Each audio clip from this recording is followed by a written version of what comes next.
राधे राधे, श्री शिवाय नमस्तुभ्यम। देखो, जैसे कि कार्तिक का महीना चल रहा है और कार्तिक के महीने में कथा सुनने से बहुत पुण्य मिलता है। जो लोग स्नान करते हैं तो और भी कई गुना अधिक पुण्य की प्राप्ति होती है। तो इसके आज 8वें अध्याय में उद्यापन की विधि बताइए कि किस तरह कार्तिक का उद्यापन किया जाता है। तो कथा हम पढ़ते हैं किस प्रकार है। 8वां अध्याय, कार्तिक मास के उद्यापन की विधि। नारद जी बोले, हे राजन, अब मैं कार्तिक के व्रत की संक्षेप से उद्यापन विधि सुनाता हूँ। व्रत पूरा होने के फल मिलने और विष्णु भगवान की प्रसन्नता के लिए कार्तिक शुक्ला चतुर्दशी को उद्यापन करें। तुलसी जी से सुशोभित एक 4 द्वारों का सुंदर मंडप बनाकर तोरण बंधन बार बांधकर फूल माला और चमर आदि से सजावें।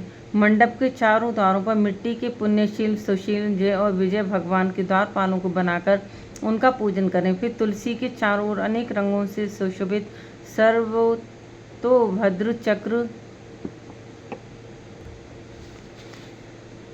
बनाएं। उसके ऊपर पंचरत्न और नारियल रखकर एक सुंदर कलश स्थापित करें। इसके बाद वहां शंख चक्र गदाधारी पीताम्बर से युक्त लक्ष्मी सहित विष्णु भगवान की स्थापना करके पूजन करें। व्रती पुरुष ब्रह्मा आदि देवता और इंद्राणी लोकपालों का मंगल हेतु पूजन करें।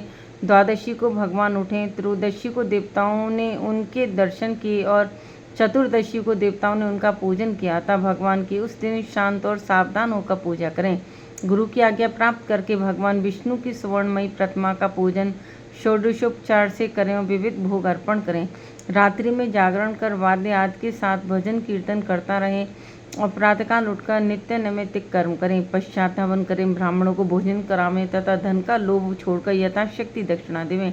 जो विधि पूर्वक इस वैकुंठ चतुर्दशी का व्रत करता है वह इसके व्रत मात्र से वैकुंठ धाम को पाता है। इस वैकुंठ चतुर्दशी के महात्म को देवता शेष जी 100 वर्ष में भी नहीं कह सकते। जो प्राणी भगवान चक्रपाणि के जागरण में भक्तिपूर्वक आंगन में गायन और नृत्य करते हैं उनके जन्मांतर के पाप नाश हो जाते हैं और उनको सहस्त्र गौओं के दान करने का फल प्राप्त होता है। जो वासुदेव भगवान के सम्मुख भजन कीर्तन आदि करता हुआ जागरण करता है अथवा उनकी लीलाओं का पाठ करते हुए जागरण करता है, वैष्णवों के मन को आनंद देता है, उससे पूर्ण मुक्ति मिल जाती है। जो मुंह से व्रता की बकवाद नहीं करता उसका पुण्य दिन प्रतिदिन कोटि तीर्थ यात्रा के समान हो जाता है। तदंतर पूर्णमासी के दिन स्त्री सहित 30 अथवा 1 ब्राह्मण को अपनी सामर्थ्य के अनुसार निमंत्रण दें, क्योंकि इसी दिन विष्णु भगवान मत्स्य रूप में उत्पन्न हुए थे। अतः इस दिन किया गया होम जप और दान अक्षय फल देने वाला है। अतः उनको प्रसन्न करने के लिए इस तिथि में उन ब्राह्मणों को खीर आदि अन्न का भोजन करावें तथा अतो देवा इन मंत्रों से तिल और खीर का हवन करें। तत्पश्चात ब्राह्मणों को यथाशक्ति दक्षिणा दें और नमस्कार करें। फिर विधिपूर्वक भगवान का पूजन करें। पश्चात देवताओं तुलसी और कपिला गौ का पूजन करें।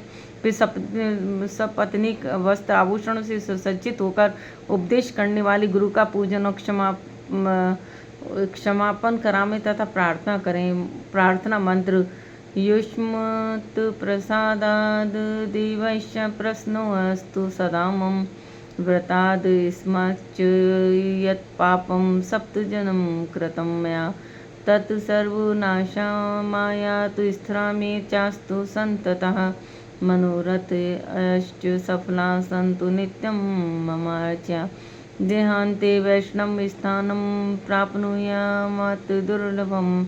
आपकी प्रसन्नता से भगवान मेरे ऊपर सदा प्रसन्न है और इस व्रत से मेरे 7 जन्म के पाप नष्ट हो जाएं। मेरी संतान पुत्र पौत्र आदि दीर्घायु हो तथा पूजा करने से मेरे मनोरथ सफल और मेरे मरने के उपरांत मुझे विष्णु लोक की प्राप्ति हो। ऐसे इन ब्राह्मणों से क्षमापन करा के और प्रसन्न का पूजा विसर्जित करें तथा पूजा की सामग्री एक गौ के समेत गुरु आचार्य को निवेदित करें। पश्चात परिवार व मित्रों सहित भोजन करें। कार्तिक माघ की ऐसी विधि कही गई है। ऐसे सम्यक रीति से कार्तिक का व्रत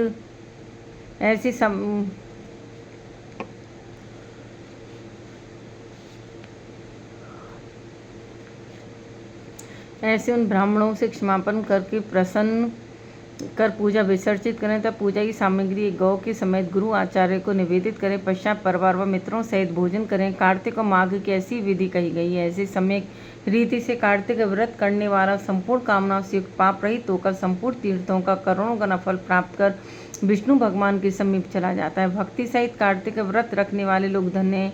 वे ही सदा पूज्य, वे ही सफल मनोरथ हैं। कार्तिक के उपवास के भय से देहस्थ सब पाप कांपने लगते हैं और कहते हैं कि अब हम कहाँ जाएं। वे व्रती के तेज से क्षीण होकर दूर भागते हैं। जो कार्तिक महात्म को भक्तिपूर्वक सुनते और कहते हैं वे पाप रहित तो उत्तम फल को प्राप्त करते हैं। बोलो देवी माता की जय।